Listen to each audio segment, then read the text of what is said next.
And we hope by the end of the program today to have finished up volume number 2 of St. Robert Bellarmine's magnificent work in refuting the claims of the Protestant revolutionaries against the existence, the viability, the validity, the sanctity of the office of the Holy Roman Pontiff, the Holy See, or the Pope as you know him. And we have been through 10 previous episodes, and we've covered an awful lot of ground. And as I said, we're nearing the end of Volume 2. Now, when we finish Volume 2, then we'll go into Volume 3 of the same work and continue our discussion here. If you have missed any of the previous 10 episodes, then you can download them at the Veritas Radio Network website. Go to veritasradionetwork.com, and you can download all 10 of the previous episodes there. We will very soon have a episode 1 through 10 compendium or compilation that you can purchase in a single download for those of you that are listening live and are not Founders Pass members. Well, we'll make that available to you so that you can download it and you can share the link with friends and family. That'll all be on the website at veritasradionetwork.com. Please consider a subscription and consider becoming a member here and supporting our work and joining our effort here. This is radio the way it should be, and we pursue in all things that we do the truth. And sometimes the truth makes people very angry. Having said that, I'd like to introduce now and bring on my co-conspirator in these works, the man who actually translated the work of St. Robert Bellarmine, Ryan Grant, our Latinist expert. Ryan is also the proprietor of Mediatrixpress.com. Let me spell that for you, Mediatrix Press.com. And that's where you will find the Controversy on the Roman Pontiff book, Volume 1 and 2, and also on the continuation of it concerning the Antichrist, Volume 3, and many other works that Ryan has authored. And you can also find the Controversy books, Volume 1, 2, and 3, at my website at mikechurch.com. So, Ryan, it's the first day after Memorial Day. I hope you're fit, tan, and well-rested, my friend. I worked through Memorial Day, so probably not, but that's all right. If I could give a shout-out, though, a few weeks ago, you mentioned, we mentioned the coffee shop that I always broadcast from, but most of this work is actually done in a different place. You were in a smoke shop a few weeks ago. There's a smoke shop here in Coeur d'Alene with a lounge. It's called the Bulldog Pipe and Cigars in the Silver Lake Mall. So if you're in the North Idaho area and, around the Coeur d'Alene area or so, to check that place out, because they have only pipe and cigars, no cigarettes, and local beers on tap. And that's probably where a good 2/3 of all of 1,000+ pages I put in print have been translated. What's the name of it again? What is it called? Bulldog Pipe and Cigar. I'm there. I'm not in Coeur d'Alene, but I can get there. Hey, let's do it. Bulldog Pipe and Cigar. Sounds like a great place to have a Crusade Channel cafe. Hey, there we go. We'll get in touch with them. Thanks to the Bulldog Pipe and Cigar Lounge, and the fact that they have craft beer on tap. That's a step up from most other places, because usually you have to get a liquor license to do that. And most people, you do, but it's in Idaho. It's weird because the Mormons run down south, so you have a liquor license that's just for beer and wine, which is reasonably affordable, I suppose. Reasonably. And then you have the liquor license, which is impossible. They limit how many there can be, and then you have to buy one from someone who has one, which can be at really exorbitant rates. So he only has beer and wine on tap, but on the other beer on tap and then wine. But on the other hand, it's all local. It's all local brews, and then. If you want to bring something extra, bottle of scotch in the back door, he welcomes you to do it. So that's one of the perks. You can keep your own thing, because otherwise it would be illegal. So that actually works pretty well. Although I really can't afford to drink it, and then usually because I'm working, I really also can't afford to be drinking it, because then things won't come out right. It won't, especially when you're translating Latin into English, because there's different meanings you could get out of the same sentence. So right, or words that are similar, and then if that's right. Gone a little too far, they might start looking blurring together. So, hey, before we get into our conversation here, because I was not on the air today, just a couple of quick announcements on some stuff that's coming up, and I was actually going to invite Ryan to join me tomorrow if he wanted to. I will be joined tomorrow on the show, on the Mike Church Show, from 8 a.m. to 11-ish a.m. by Chris Ferrara. He, the author of Liberty, the God That Failed, among many other great works. And, Ryan, I'm going to be talking to Chris about what our allegedly conservative friends call the Obama-Hiroshima Apology Tour, and about the subject of the dropping of the vaporizing bombs on Hiroshima and Nagasaki, and get Chris's perspective on it, because he's written about it. There's a part of it in his book, Liberty, the God That Failed. So I'm going to comment. I'm going to save that for tomorrow. I just want to let people know, if you missed today's show, we are back live tomorrow. You do not want to miss tomorrow's broadcast, because this is a subject that comes up every year. And when I was on the old station in the old country, they didn't like that controversy, as Michael Davis would say, that controversy. They did not like that controversy of discussing Hiroshima and Nagasaki. And you can tell, Ryan, by browsing around on my Facebook page, Mike Church, or on the Mike Church Show fan page, you can tell that the emotions run high, and that's what it is. You accurately stated, I read all your comments, you accurately stated what it is that people are reacting to. It's an emotional response to this. It says they're not thinking it through, especially people that are pro-life. And instead they have bought this 85-year-long propaganda campaign, and as you also pointed out, all the evidence is out there. Well, most of it's been declassified. You don't have to be a government spook to go and read that Truman addressed. I know this doesn't have anything to do with our subject, but it's been on my mind all morning. I had to get it out. Truman began the propaganda with his announcement when he said that we just completed a dropping an incendiary device on a military out. He called Hiroshima a military outpost. Wait, no, it wasn't. No more than Fort Bragg, North Carolina. The town outside of Fort Bragg is a military outpost. There's one nearby, but it's not in the town. Any more than Fort Sherman Park in Coeur d'Alene is a military outpost. I mean, it was 100 years ago, but at the present, it's a little park for kiddies. So it's not a military outpost. But, I mean, it is, again, too, where people don't want to accept truths that are uncomfortable, that break kind of the patriotic myths, right? So the Hiroshima narrative has been able to join with, I shall not tell a lie, and the cherry tree, and Johnny Appleseed, and what's his all Davy Crockett, all these different heroes of American patriotism. That has been able to cement itself into the narrative of this kind of this patriotic narrative that we to remind us that we're an exceptionally good nation. Don't anyone say anything otherwise. Now, there are exceptionally good people in America, and it has had a great degree of freedom, which is gradually increasingly coming to a close. I guess it depends which freedom you're interested in. Then it may be less free depending on what you're thinking of. But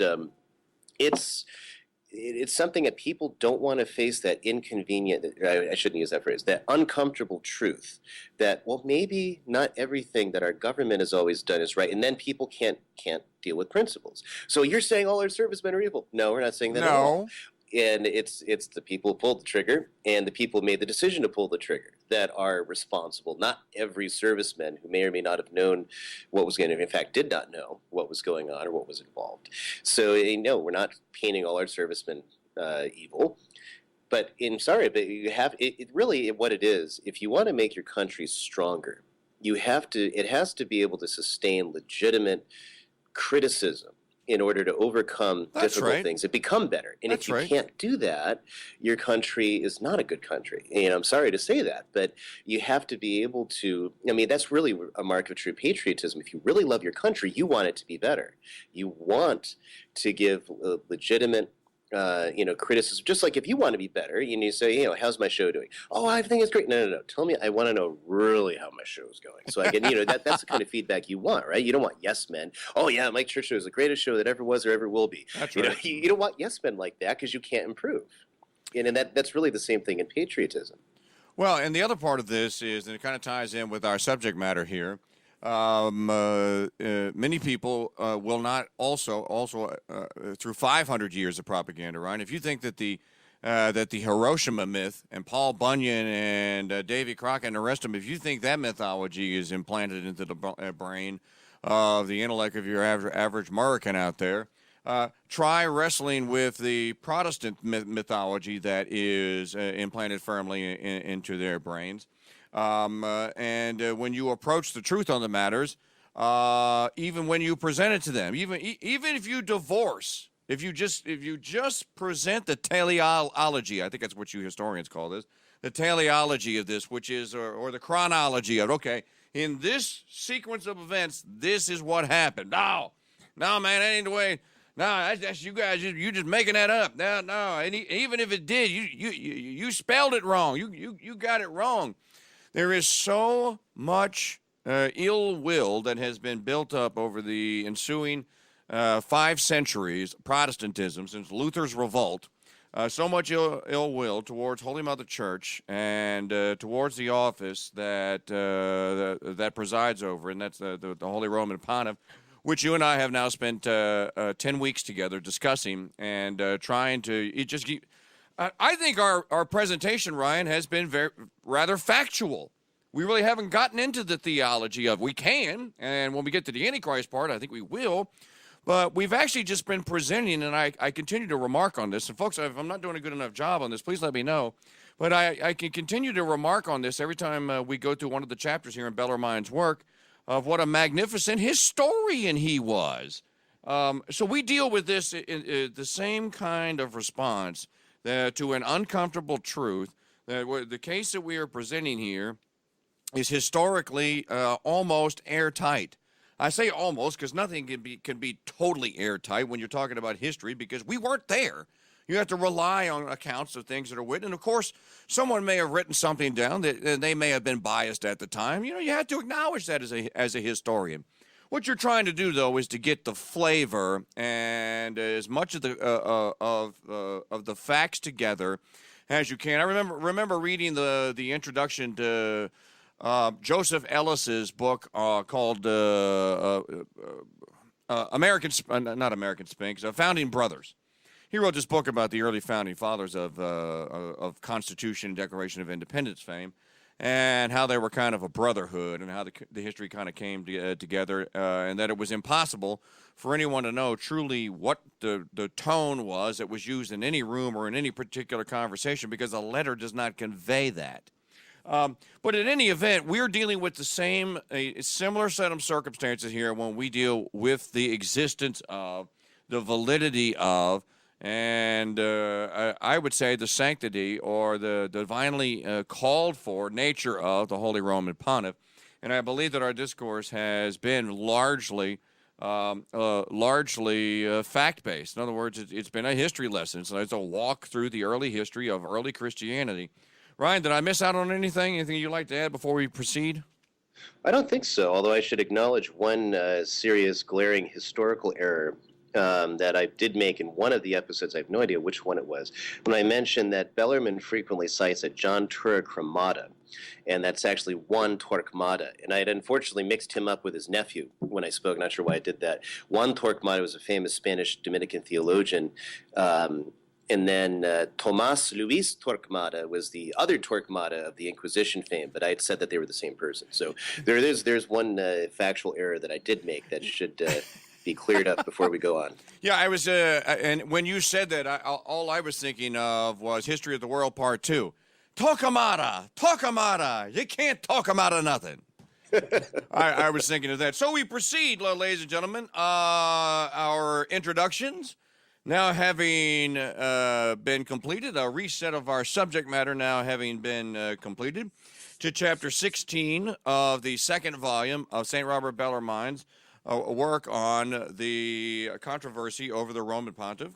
And this was under the subheading is, now let me ask you, Ryan, did you write these subheadings based on what you think the summary is supposed to be, or did Bellarmine subtitle them? That may be something people... These are all Bellarmine subtitles. The only thing that I did was I had to boil down the subtitle of each chapter into the headers that follow on the facing opposite pages, where it's like Right. Book 2, Chapter 16, the same is proven from the Latin Fathers, because I can't fit the whole subtitle up in the header unless I'm using 0.5 font. So I Right, had right. to to boil it down a little bit to the basic essence of the subtitle. And here, But otherwise, every single thing in here is what Bellarmine wrote, and I strove as much as possible to keep it to the original edition, minus any corrections that were made to that edition. So the Ingolstadt edition of 1588 is what I'm using, and and also is like some of the flourishes, some of the Renaissance artwork you'll see, like beginning off various books. That's all from the original. I copied that, photoshopped, and cleaned it up, and then just made it black and white and stuck it in the book. there you go. So this subtitle of this chapter is that the Roman Pontiff succeeds Peter in the ecclesiastical monarchy is proven from the Latin Fathers, and I guess it's fitting that we begin our discussion here today again. So he started off with the ancient popes themselves who make this claim. And so the first thing he does is set up, basically a witness that a Protestant would have to accept. So he says, we don't insist upon the first, centuries of popes because there's questions, because the Protestants don't accept the authenticity of various documents. And he doesn't deny that something might have crept in through copyists and whatnot. So he himself is aware there's serious scholarly debates, not just polemic ones, about how authentic some of these early popes are. So he just leaves who they are. And then he says, and then the ones after about the 600s, the Protestants reject, claiming they're all Antichrist, right? So then, therefore, the Protestants won't accept them either. So we'll leave all those and go to the middle group, which are the popes from about the 300s until Pope St. Gregory the Great, whom all the Protestants accepted, except for a handful, and were all accepted that what they wrote is really what they wrote, that no interpolations had happened to those works, that you see those in works of others and quotes frequently enough, that these are very ancient witnesses. And some of them are quoted by others, like St. Athanasius, father of Orthodoxy, quotes the letters of Pope Julius I, where he clearly emphasized that he has authority, right? And subsequent to Bellarmine's time, you also have the letter of Clement the Roman, where he also is exerting authority and clearly, intends to be obeyed, and says that the apostles went to every city and country substituting successors for themselves and in a holy priesthood, right? And all these things that modern scholarship has also verified those subsequent to Bellarmine's time. But anyway, so he goes to that witness, then he moves on to the Greek fathers, which is very important, given that since the schism in the Middle Ages between East and West, the Greeks claiming, that was never the case. But you look in these Greek fathers, and these Greek fathers also clearly asserted the primacy of Peter, and that there are successors in that primacy throughout the ages. So that's what we covered in the last episode. And then now he's moving to the Latin fathers, who are also very important because, again, there's no question that these guys wrote what is attributed to them. There's never been any criticism of that in the tradition. The Protestants accept that these men were who they were and wrote. Sometimes they didn't care. Like I mentioned, Luther said, you could give to me 1,000 Cyprians and 1,000 Augustines, and I will not change one dot of my teaching. Right, that's what Luther said in the assertion of his articles, I'm pretty sure, unless it was De Babylonica Captivitate. But anyway, and so Luther had basically rejected the fathers because individual ones could err. Therefore, why do I need to listen to any of them?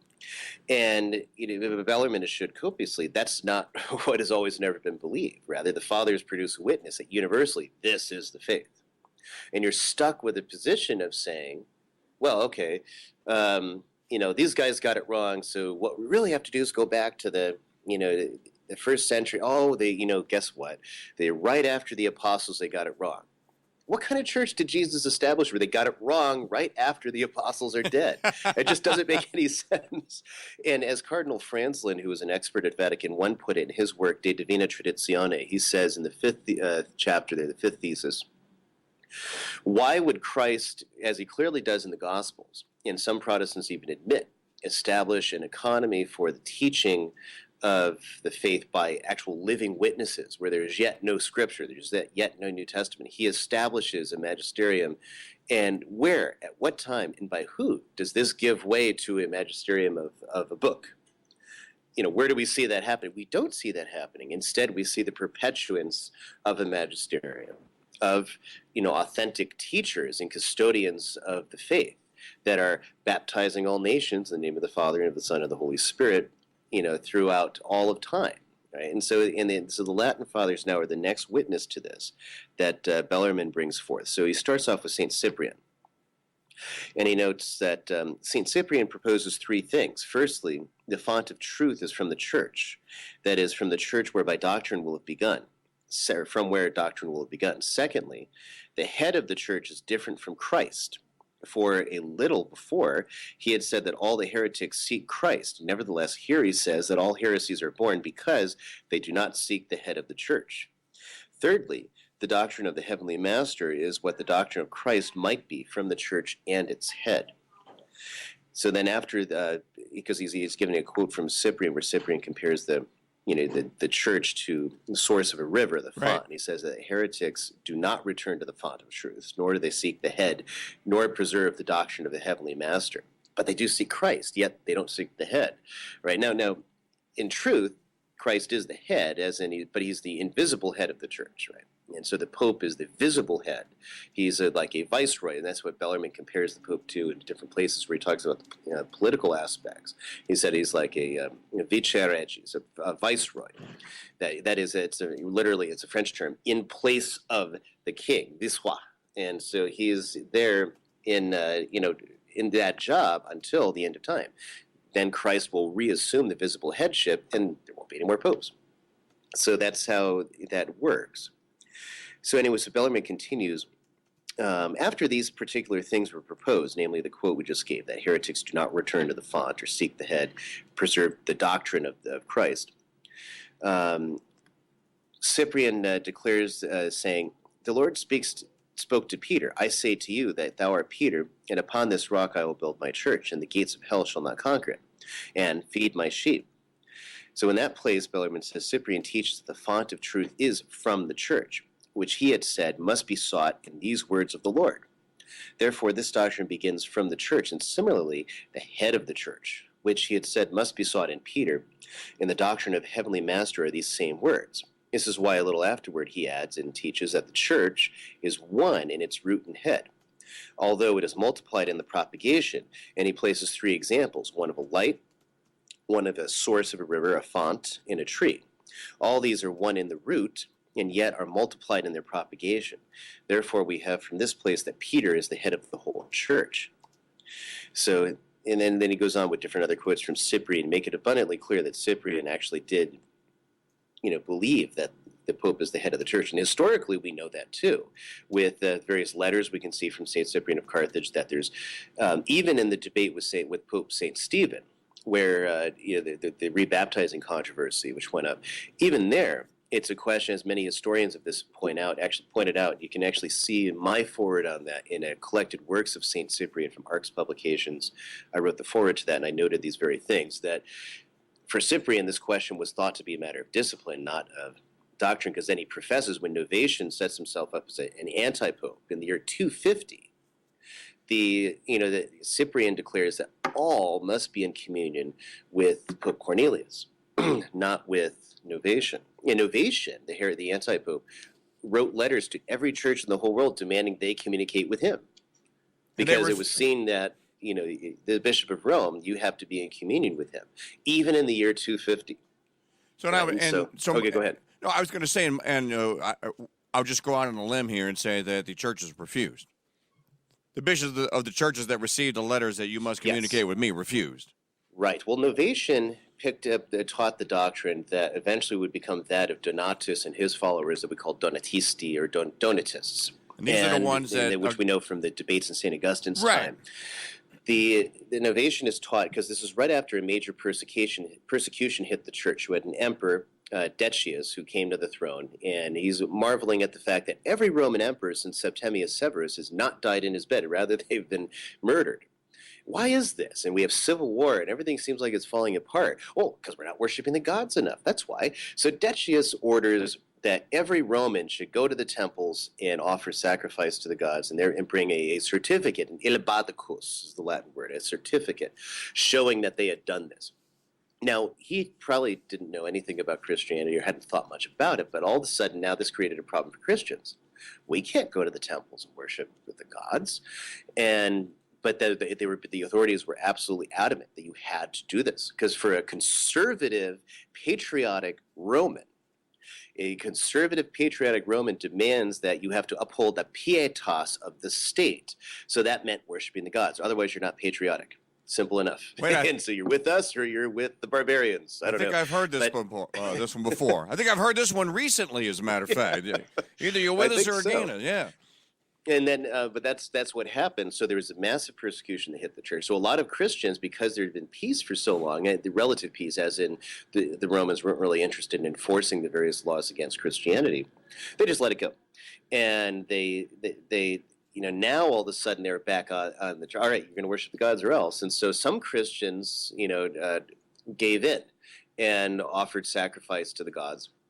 Some of them went halfway and they bought a certificate, but they didn't actually do it, but they got a certificate showing they did, forged.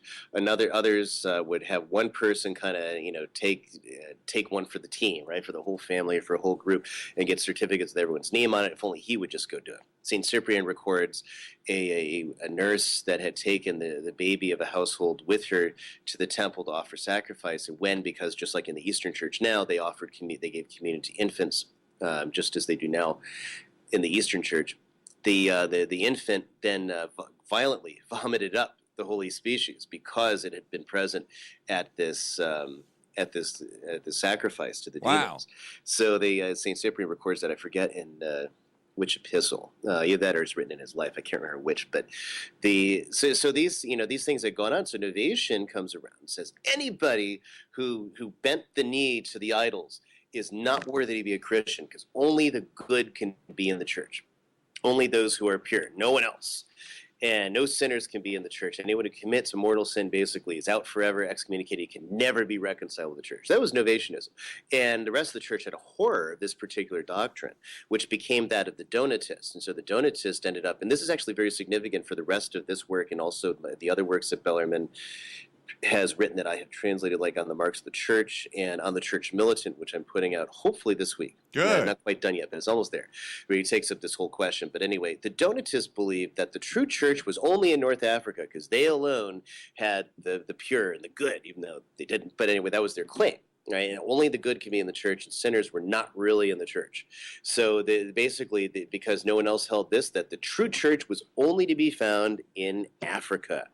We found this. I've heard this before, haven't we? We have heard this one before. We think of the Scottish Covenanters, right? At the Presbyterian Church of Scotland is the purest church on earth, laddie, and all it needed was to be exported. Thus, you have, the covenant and the rejection of the Anglican prayer book that starts off the English Civil War, basically, and things like that. Which I don't want to jump in that subject. So we'll never get back to our purpose, but.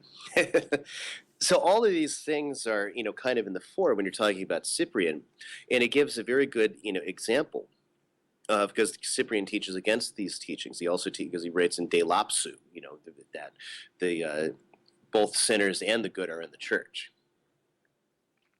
This is just, I'm just reading along as, folks, you're listening to The Modern Wrong World Made Right. Calvin Was Wrong, episode number 11. This is our continuing discussion with our Latinist expert, Ryan Grant. He, the translator of De Controversiis on the Roman Pontiff, volumes 1 and 2. We're in volume 2, chapter 16 right now.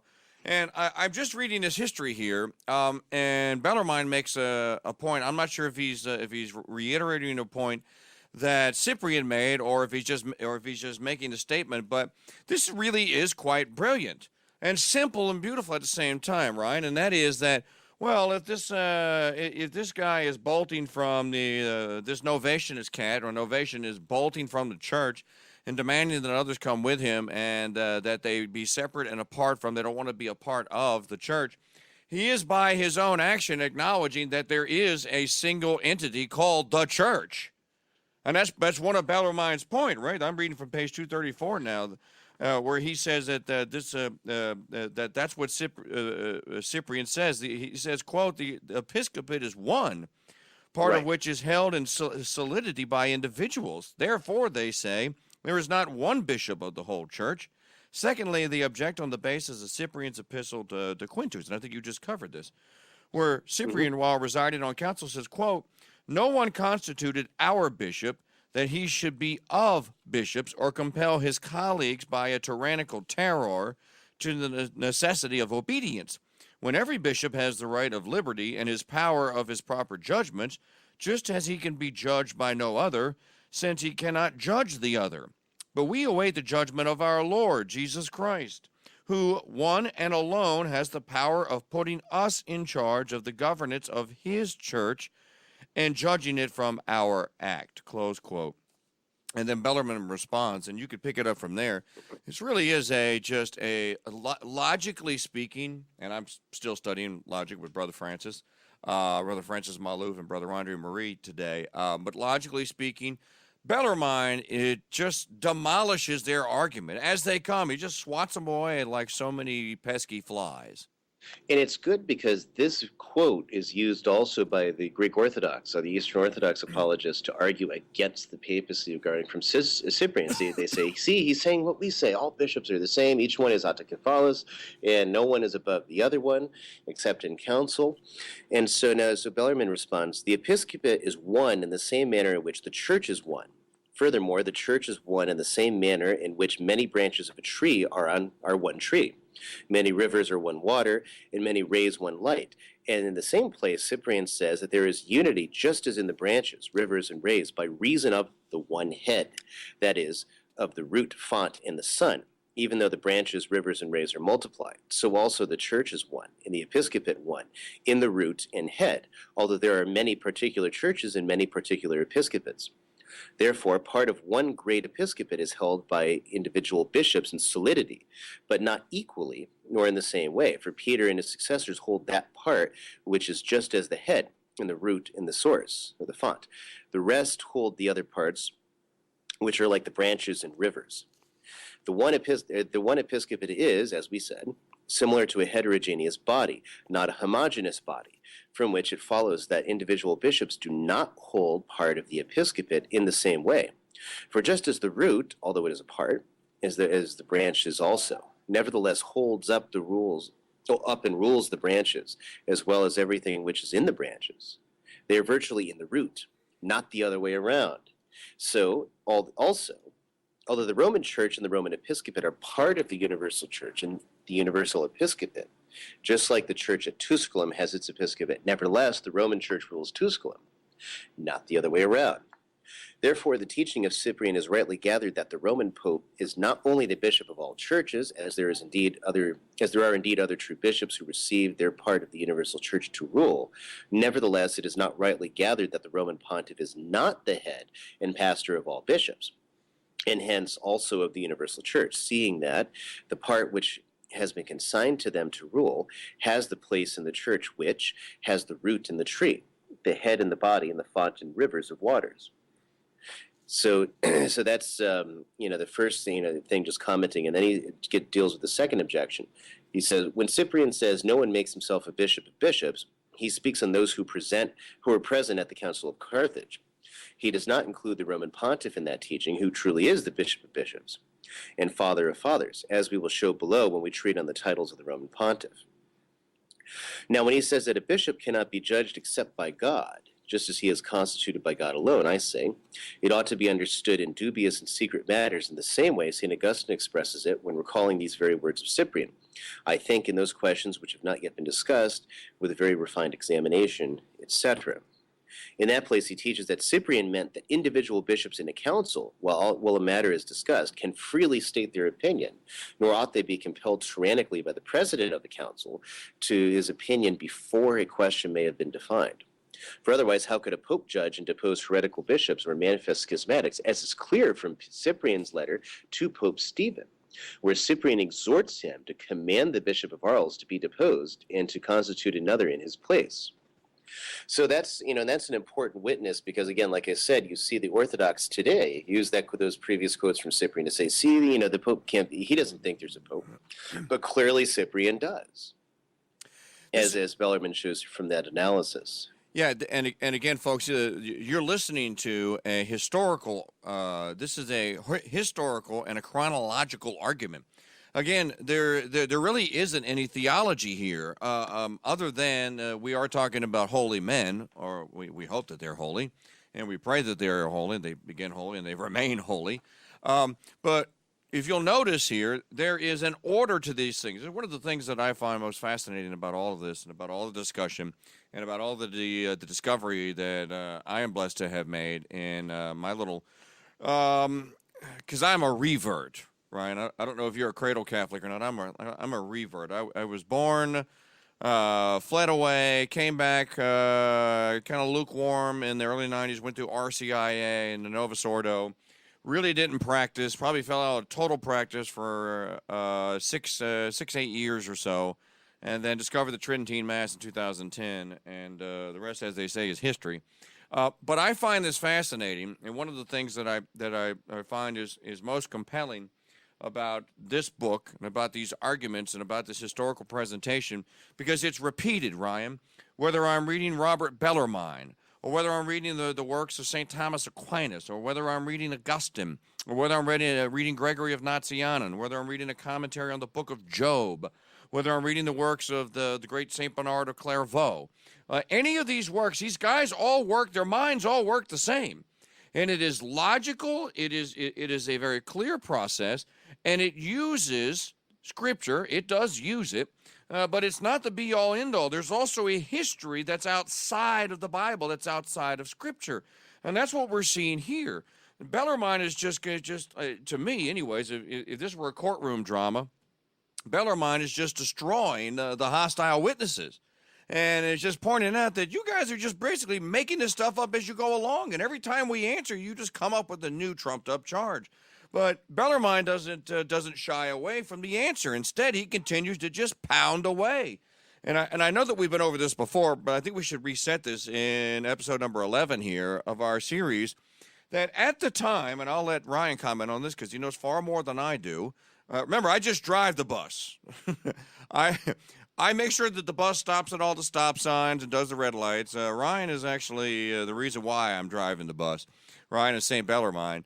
The argument that we're hearing here is one that is demonstrable in a historical sense. You can go back and you can find all the evidence that we're hearing here, and you can back up you can find every piece of it, and you can convince yourself. And it does show that there is a case here, that there is to be, was to be, and must be but one church and but one pontiff over it, with some very defined and very powerful powers. But the rest of it, he is basically just supposed to be a steward of of Christ's church here on earth. I mean, he's the one. It's his responsibility to find these heresies and to denounce them. As St. Robert Bellarmine is doing at this time. And I'll let Ryan comment on that. Sorry, what was the question again? Well, I was just saying that we continue to see it episode after episode of this presentation, that this is a fact-finding mission that just happens to bear out the theological part of the argument. It does. And, well, the impressive thing, and everyone was impressed in this when Bellarmine began lecturing on controversial theology in the 1570s, that in the Roman College, he had a mastery of what the fathers had written. He probably memorized a great deal of it. And he had some people might have like a working knowledge of one father and maybe have a good sense of everything he had written. And for many, that was St. Augustine. For others, it might be, St. Jerome. You might know St. Jerome really well, and then the other fathers kind of in general, but not really. Have to keep going back to references and double checking. Especially that was difficult. You didn't have collected works of the fathers online or anything of that sort. The books are very expensive. You have to make use of libraries. The editions might not be very good. They might have errors in it. Copyist errors, those are still a problem. And then you have printer's errors and things of this sort. So you have, it's not that easy to really get this in Bellarmine. It's somehow basically memorized, at the very least, the content, if not actually the quotations from most of the fathers. And what I was going to say, my question was, after my long-winded explanation, my question was, It is true that at the time that this is written, that Illyricus and Luther and Calvin and some of these other Protestant revolutionaries, they don't believe that one man is capable of doing all this. Well, that comment was actually made by a Calvinist. Well, actually, with the exception of Illyricus, they were all dead. Luther died Right. in the 1550s. Calvin died in the 1560s. Unless I'm mistaken. And so they're already dead by the time Bellarmine begins to write. Same thing for some other, the early figures like Oecolampadius, Melanchthon, or maybe Melanchthon was still living when Luther was writing, I'm not sure. The ones who were alive when Bellarmine was writing would have been Illyricus and Theodore Beza, and some of the more well-known of the early reformers. And then the person who made that quote was De Jeunes, and he was a French Calvinist, and he's usually Latinized to Junius or Unius. And he had said, methinks in these pages there is not one Bellarmine, methinks that is the whole Jesuit phalanx mustered for our destruction. And there he, can't remember his name, there was a Jesuit from Crete who was a friend of Bellarmine, John, I can't remember his name, it was a Greek name. But anyway, he was with Bellarmine and helped him with editing and getting the works ready for the press. And, he and many others testified that Bellarmine himself had written and made the notes on, all of these matters, and actually did, write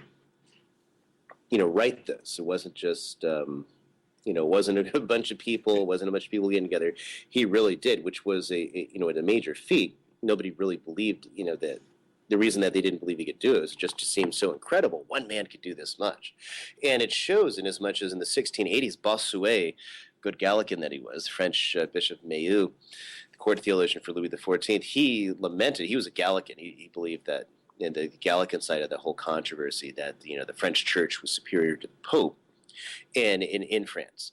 And so which is similar in a certain sense to the Anglicans, not exactly, but similar idea, but he was shocked by the amount that no matter how many strides he thought that Gallicanism had made, Bellarmine still reigned supreme in all theology. Everyone still followed Bellarmine. Everyone still read Bellarmine. And, in the next century, too, you have Bellarmine is still the dominant figure. Protestants are still writing against Bellarmine. Actually, in England, Bellarmine had a specific kind of a haunt, right? As he was, they were haunted by, in a certain way, by Bellarmine, so much so that there's these jugs that came from Germany. They were called Barthmann jugs, that is bearded man jugs, and they were being exported to England.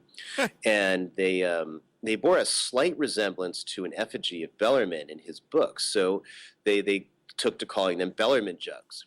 They actually still have that title. If you do a Google image search for Bellarmine jugs, you'll find these things, because that's actually what they were called. When people would travel to Italy, as often they did, the first thing they'd be asked is, did you see Bellarmine? Because it was known that anyone could go and see him at largely any time. When they'd satirize something, they'd make some reference to Bellarmine. So when the English were now suddenly giving heftier colonization efforts to Ireland, and they settled the Ulster plantation and things of that sort under King James, then they discovered in Ireland, people who would fight them, the Kerns, right? And the Kerns go back all the way to Roman times and before. The people who lived in the bogs, and they were very rustic, hard people, but they were Catholic. So then some English writers on them, I can't remember the book, it's in Broderick's biography of Bellarmine, he quotes it where they say that, they're describing the fasting practices of the Kerns, and they said, even Cardinal Bellarmine doesn't fast as much as these. Because they always got to mention people wrote books against Bellarmine, especially on the marks of the church. That was the one that really stuck in their craw. And one of your marks in divinity, whereas like in the Middle Ages, you'd write a commentary on the sentences of Peter Lombard, or in the Renaissance, you'd write a commentary on the Summa of St. Thomas. Now, if you wanted to get your Doctor of Divinity, you had to write a commentary against Bellarmine to get your Doctor of Divinity in England. That's how he did it in Whitaker, who was a famous Anglican at the time. Bellarmine actually had a portrait of him. He called him the most learned heretic that ever was. Whitaker wrote books against Bellarmine quite frequently. And in fact, actually, he also he had a very large family, so they would actually have a joke that Yeah, it was Quotani, Dedit Mundi, Librum et Liberum, book and a baby every year. This is the modern So, wrong world anyway. made right. We are in Calvin Was Wrong, episode number 11. Before we go to the break, let's leave with this, and then we can come back and get Ryan's commentary on this. Remember, if you missed any of the previous 10 episodes, they are available for download at veritasradionetwork.com. And, of course, you can take us with us with you on your app for your Android phone, your iPhone, and your Windows phone. The second point that Bellarmine is going to make from the Latin Fathers is Optatus of Miletus. He follows Cyprian's opinion, and you can comment on this when we come back, Ryan, on of the whole of the church in his work Contra Parmen, where he says there are 5 dowries of the Catholic Church, and the first is the unique and singular chair of Peter, in which unity ought to be preserved by all. But he showed that that singular chair is not only Peter's, but also his successors, when he enumerated the Roman pontiffs, even to Siricius. And at length he concludes, quote, "Therefore, on the aforesaid dowries, that chair is first, which we proved is ours through St. Peter." So again, the case is made through the historical record that, no, you guys are wrong. There is a history of this. There is a record of it, and we can prove to you that there is a record. Now, we'll pick up on that when we come back with our Latinist expert, Ryan Grant.